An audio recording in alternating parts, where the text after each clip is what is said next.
Saudara-saudariku yang terkasih dalam Kristus, selamat berjumpa kembali dalam Renungan Harian Katolik di hari Jumat 19 Juli 2024. Pada hari ini kita akan bersama-sama mendengarkan dan merenungkan firman Tuhan dari Injil Matius bab 12 ayat 1 sampai 8. Dalam nama Bapa dan Putra dan Roh Kudus. Amin. Tuhan bersamamu dan bersama rohmu. Inilah Injil Tuhan kita Yesus Kristus menurut Matius. Dimuliakanlah Tuhan. Pada suatu hari Sabat, Yesus dan murid-muridnya berjalan di ladang gandum. Karena lapar, murid-muridnya memetik bulir gandum dan memakannya. Melihat itu, berkatalah orang-orang Farisi kepada Yesus, "Lihat, murid-muridmu berbuat sesuatu yang tidak diperbolehkan pada hari Sabat." Tetapi Yesus menjawab, "Tidakkah kalian baca apa yang dilakukan Daud ketika ia dan para pengikutnya lapar?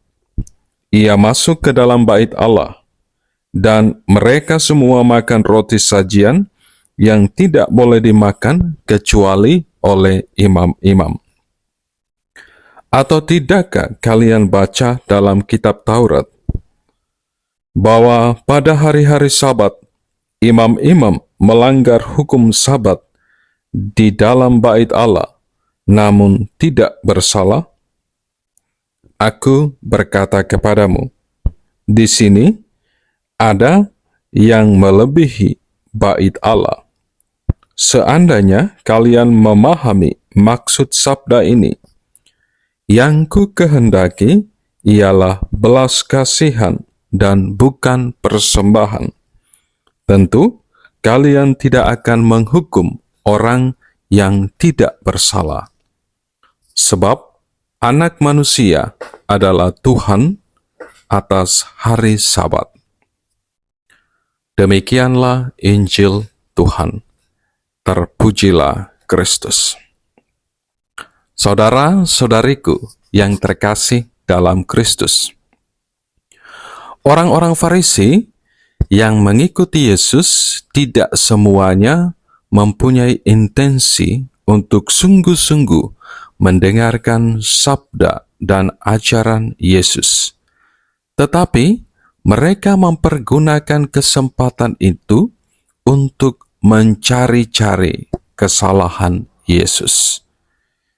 Jika mereka bisa menemukan kesalahannya, maka mereka akan menghantam Yesus habis-habisan.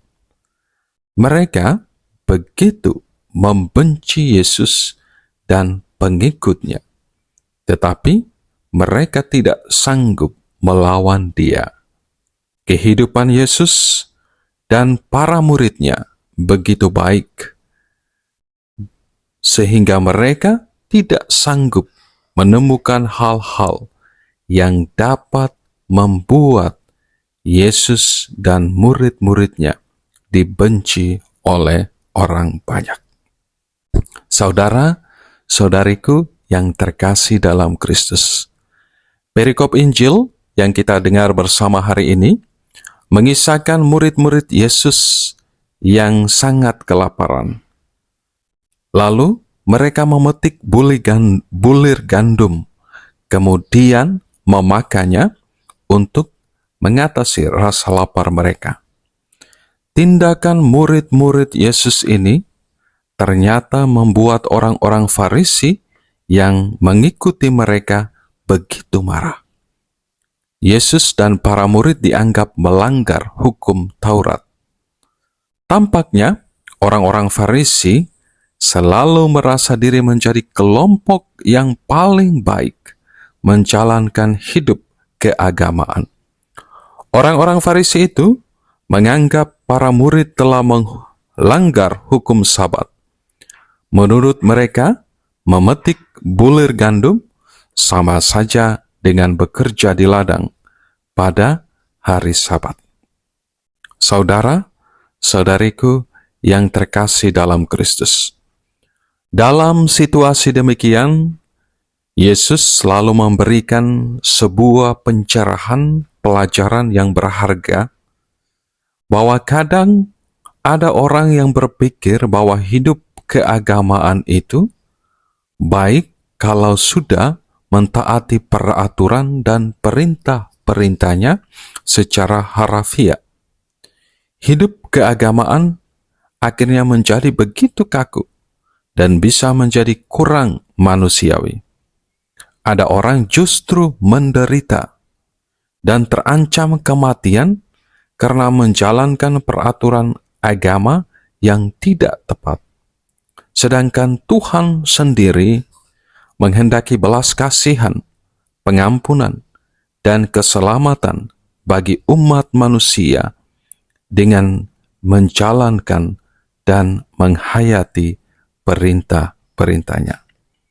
Dalam kesempatan ini juga, Tuhan Yesus menegaskan bahwa sesungguhnya Dialah yang memberikan hukum Sabat sejak awal mula. Yesus mengklaim otoritas lebih daripada siapapun nabinya atas penafsirannya terhadap hukum Taurat. Maka Tuhan Yesus menutup jawabannya dengan kalimat yang membuat orang-orang Farisi semakin membencinya. Yang kukehendaki ialah belas kasih dan bukan persembahan. Tentu kalian tidak akan menghukum orang yang tidak bersalah, sebab Anak Manusia adalah Tuhan atas hari Sabat. Saudara-saudariku yang terkasih dalam Kristus, melalui perikop Injil hari ini Tuhan Yesus juga memberikan pelajaran berharga untuk kita sekalian, bahwa hidup beragama itu tidak hanya tentang mematuhi peraturan secara harafiah, tetapi juga tentang belas kasihan, pengampunan, dan keselamatan. Kita harus menghayati perintah Tuhan dengan memperhatikan sesama, bukan hanya mengorbankan persembahan secara formal. Seperti Yesus yang memberi teladan dengan berbelas kasihan kepada kita. Kita juga harus peduli, harus bersolidar dengan sesama, membantu sesama kita yang dalam situasi sulit. Ya, sebagai orang beriman, kita tidak boleh menutup mata terhadap keprihatinan yang menyelimuti sesama. Karena Yesus sekali lagi memberikan teladan, Ia berbelas kasih kepada kemalangan kita hingga rela memberikan nyawanya di kayu salib. Saudara-saudariku yang terkasih dalam Kristus, mentaati hukum tanpa belas kasihan tidak ada artinya. Cinta kasih lebih bernilai daripada sekedar ikut aturan. Semoga kita semakin bertumbuh dalam cinta kasih dan belas kasihan kepada sesama. Berkat Tuhan beserta kita sekalian, Bapa, Putra, dan Roh Kudus. Amin.